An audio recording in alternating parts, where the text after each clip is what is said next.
Swastiastu. Perkenalkan, nama saya Nikomal Ratnasari dengan NIM 19130311015. Pada kesempatan kali ini saya akan menjelaskan tentang LKM 1 untuk mata kuliah praktikum biokimia dengan materi tutorial pembuatan larutan. Di sini pembuatan larutan akan dibagi menjadi dua, yaitu pembuatan larutan dari zat padat dan pembuatan larutan dari zat cair. Yang pertama yaitu pembuatan larutan dari zat padat. Nah, pembuatan larutan dengan cara ini itu sering disebut dengan pembuatan secara langsung atau standar primer. Nah, zat terlarut itu ditimbang secara akurat itu menggunakan neraca analitik.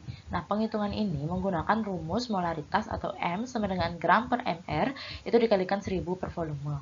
Nah, zat terlarut itu dimasukkan ke dalam labu takar yang bersih serta kering. Jika perlu bantuan itu bisa menggunakan alat bantu yaitu corong. Nah, setelah itu zat pelarut itu ditambahkan hingga mendekati batas garis pada leher labu takar. Nah, setelah itu zat pelarut ditambahkan menggunakan pipet tetes agar tepat mengenai batas garis leher labu takar. Nah, setelah itu tutup labu takar dan kemudian dikocok dengan teknik seperti mengangkat barbel agar larutan dapat larut hingga homogen.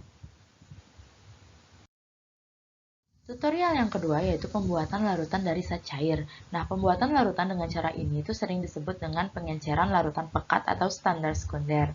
Nah, yang mana hal pertama yang harus kita lakukan yaitu volume larutan pekat dan volume pelarut itu dihitung menggunakan rumus pengenceran yaitu M1 dikalikan V1 sama dengan M2 dikalikan V2.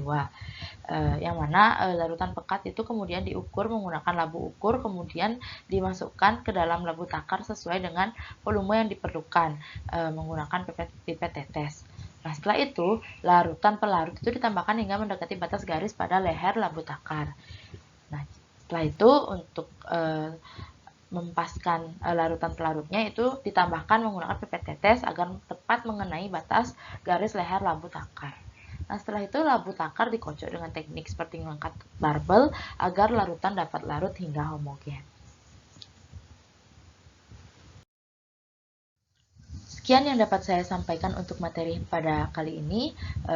Jika ada salah kata saya mohon maaf. Saya tutup dengan terima kasih. Om Santi Santi Santi Om.